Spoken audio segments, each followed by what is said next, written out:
طبعا معظم الناس تعرف التمثالين دول ومكانهم فين، بس يا ترى قصتهم ايه؟ قليل أوي اللي يعرف. عشان نعرف تفاصيل أكتر يلا بينا نبدأ ونقول بسم الله.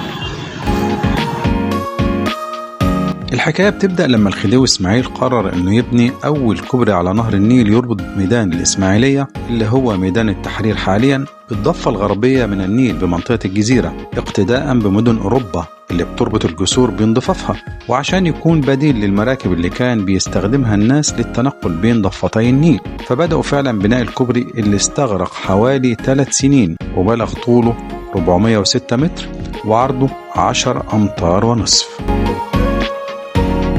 في الوقت ده كان طلب الخديوي إسماعيل من المثال الفرنسي الشهير هنري جاكمر صناعة 4 تماثيل في فرنسا توضع على أبواب حديقة الحيوان بالجيزة، وبالفعل صنع جاكمر 4 تماثيل ضخمة ل4 أسود من البرونز. ولما وصلت التماثيل من فرنسا إلى القاهرة كان الخديوي إسماعيل تم خلعه وتولية ابنه الخديوي توفيق، وكان وقتها بيقوموا بعملية تجميل كوبري الخديوي إسماعيل اللي هو قصر النيل حاليا. فرأى الخديوي توفيق أن الكوبري يحتاج لمظهر يليق بهيبة اسم والده، فقام بتحويل مكان وضع تماثيل الأسود ال4 من حديقة الحيوان إلى مداخل كوبري قصر النيل.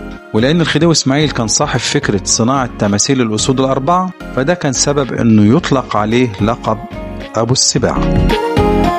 ويقال أن تماثيل الأسود ال4 دول كانت سبب في انتحار صانعها جاكمر، وده كان خلال الاحتفال ببناء تماثيل أسود قصر النيل، وحديثه عنها بأنها تصميم فريد متناسق، وكان بيتباهى بمدى كمال التماثيل وخلوها من أي عيوب. ففوجئ بطفل صغير مصري بيشاور إلى أسد منهم وبيقول هو في أسد من غير شنب. وقتها انتبه جاكمر لهذا الخطأ الفادح ومشي من الحفلة، وظل الأيام طويلة يلوم نفسه على هذا الخطأ، وانتحر بعدها من شدة خيبة أمله. أما الأسود فما زالت في مكانها هامسة لكل من يراها قائلة الصمت في حرم الجمال والخشوع في حضرة الأسود، والحضارة تتحدث عن نفسها أمام الأجيال.